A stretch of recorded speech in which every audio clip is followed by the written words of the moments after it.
Hey guys, welcome to this video lecture series on the subject of energy technology. I'm Harsh Panchal, Assistant Professor in Chemical Engineering Department of LJIET Institute of Engineering and Technology. In previous video, we have seen the ultimate analysis of coal, and we have started the second topic of the chapter, that is energy efficiency in thermal utilities, that of the steam system, and we have seen different properties of steam. Then we have seen the distribution of steam and steam trapping as well. If you have missed that video, you can find the link in the I button over here. So now in this video, we are going to continue our discussion on the steam system, and we will see the next topic, that is insulation and refractories. So let's get started with the condensate and flashed steam recovery of the systems. Well, the condensate pipe carrying steam has approximately around 90% flashed steam, and rest 10% is the condensate. That means the condensate pipe which is carrying condensation of the steam, that is in the liquid form of the steam, that contains around 90% of flashed steam and 10% only condensate. This binary condition occur immediate downstream of the trap or the discharge of orifice. So we can see this, or we can observe this binary phase of steam when there is a steam trap or the discharge orifice at the downside of the pipe. The steam condensate, after giving off its latent heat in the heat coil or jacket of the process equipment. So this steam carries its own heat in the form of latent heat. It liberates this latent heat in the coil or jacket for the heating purpose, and it loses its latent heat and it converts into the liquid form.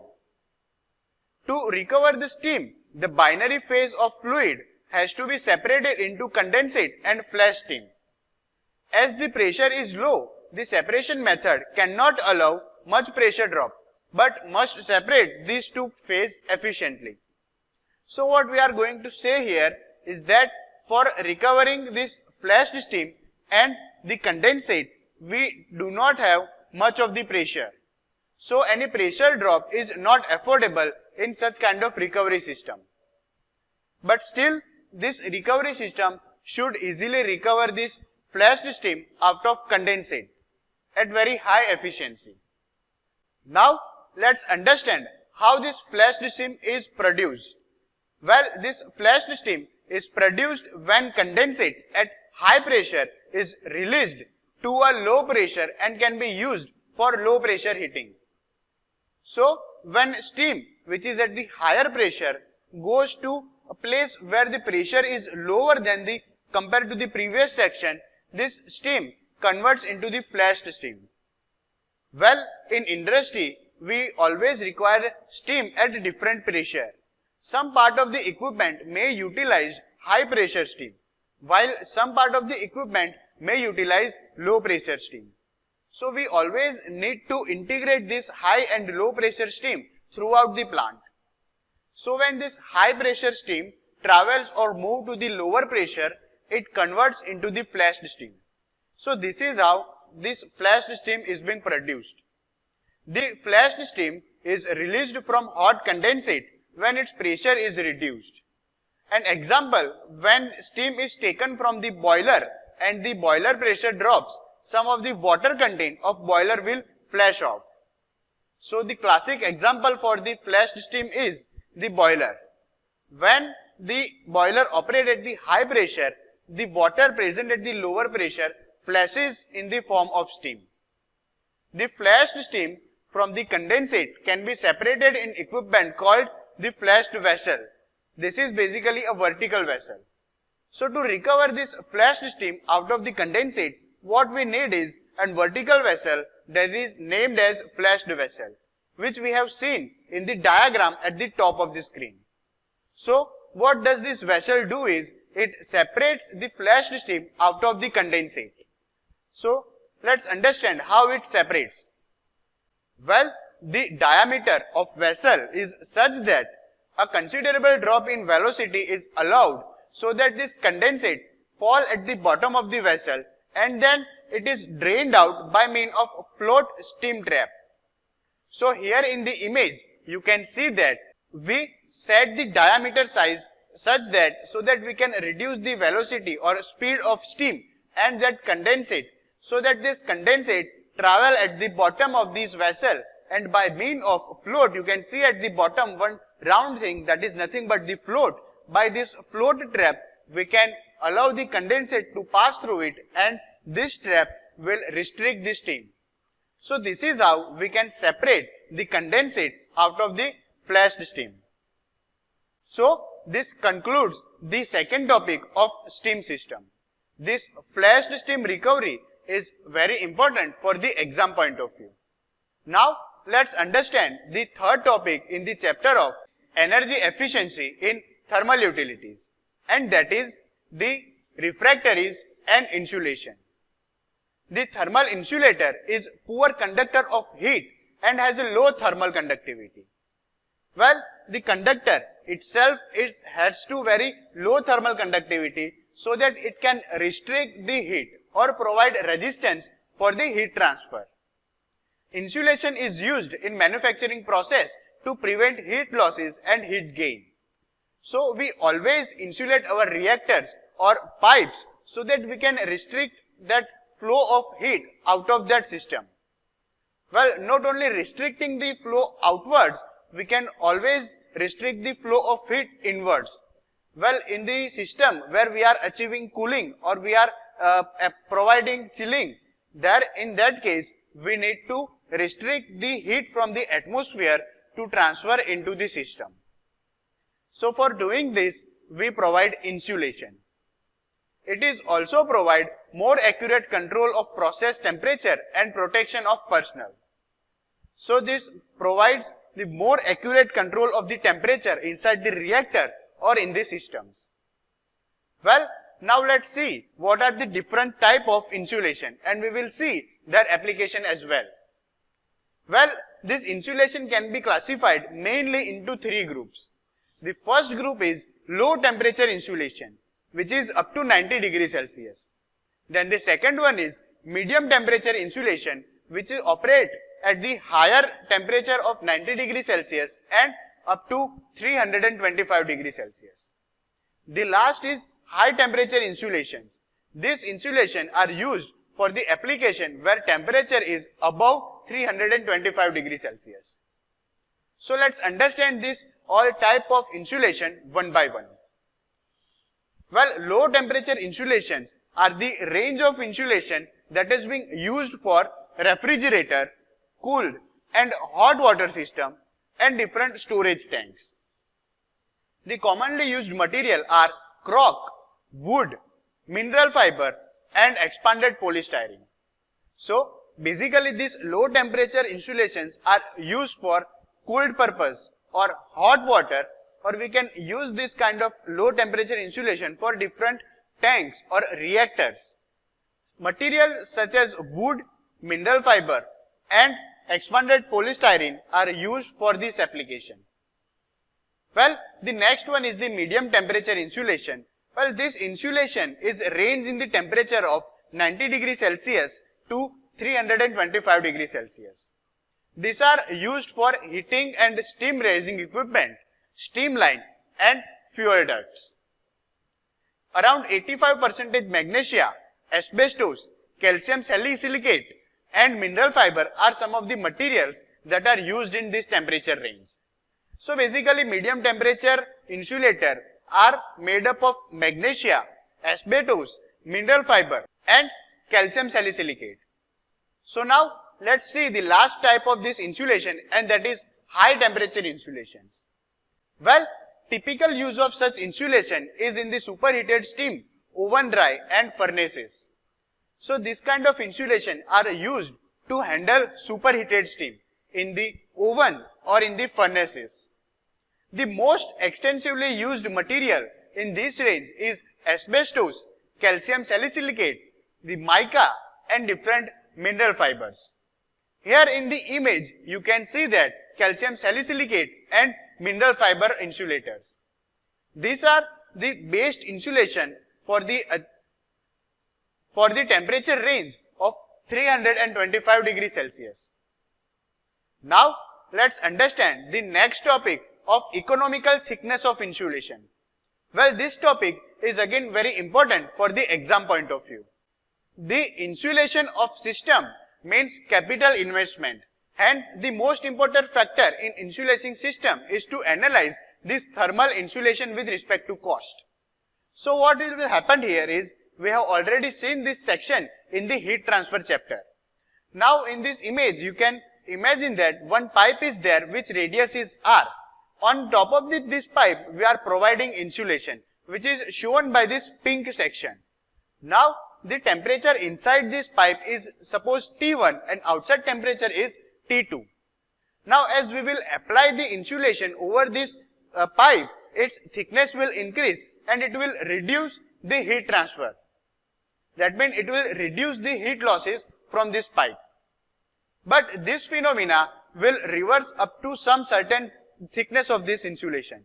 And this thickness is known as the critical thickness of insulation, that we have already covered in the heat transfer chapter. So critical thickness can be defined as up to a thickness of insulation where the heat losses are continued to increase. But after that thickness, the heat losses are decreasing. Well, why such phenomena occur? Well, you can see here this heat transfer rate Q. This heat transfer rate Q is directly proportional to area and reversely proportional to or inversely proportional to thickness of insulation. So, as you will increase the insulation, its area, that is 2 pi RL, will increase and heat transfer rate will increase. But as you will increase the thickness of insulation, the heat transfer rate will decrease. So, both these statements are contradictory. So, the factor which will dominate in the overall segment will lead the heat loss or heat gain. So, this is why it is said that up to certain thickness, heat losses are increased and after certain thickness, this heat loss are decreased. So that thickness is known as critical thickness of insulation. You can see in this diagram as well that graph of heat transfer, that is vertical axis, against the thickness or the radius. Up to certain radius, that is K by H, this heat transfer rate is increasing and after that this heat transfer rate is reducing. So now let's understand and let's focus on this economical thickness of insulation. Well, this economical thickness of insulation can be obtained by purely economical approach. The greater the thickness, lower the heat losses and greater the initial cost of insulation and greater the annual fixed cost. So you can see here that if we continue to increase the thickness on this graph, that is by the yellow line, that if we continue to increase the thickness, the cost of insulation will also continue to increase.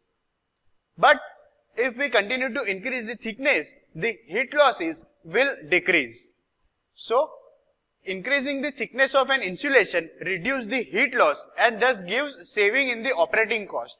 But at the same time, cost of insulation will increase with the thickness.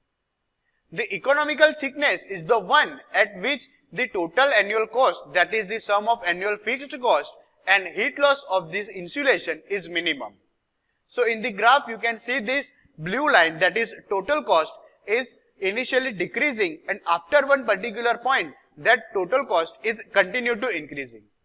So the economical thickness can be defined as the cost or the thickness where the total cost, that is combination or the sum of operating cost and fixed cost of insulation, is minimum. Here you can see that the economical insulation cost, which is at the center. So this was all about the economic thickness of insulation. This is again very important question from this topic for the exam point of view. Now let's understand about the refractories.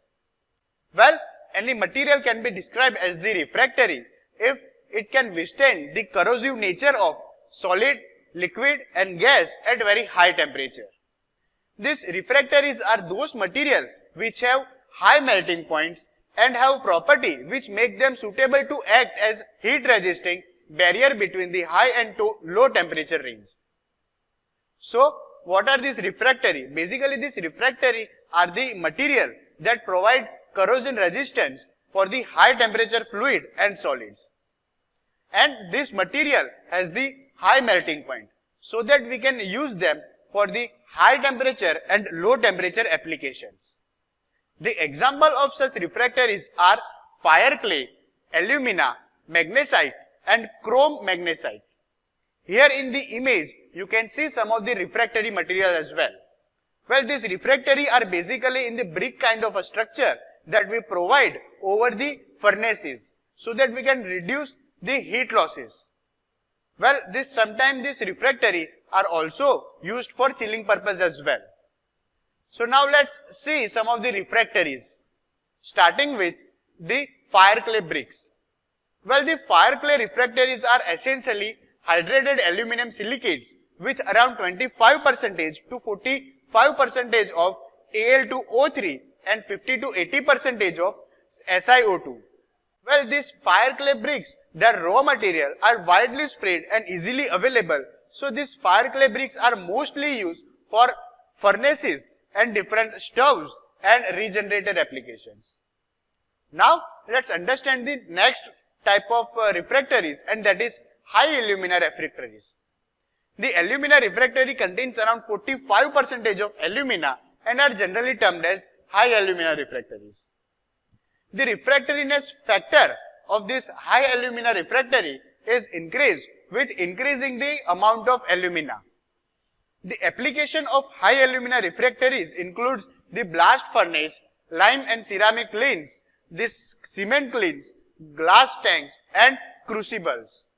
Well, this kind of the refractories are used where high melting point is desired.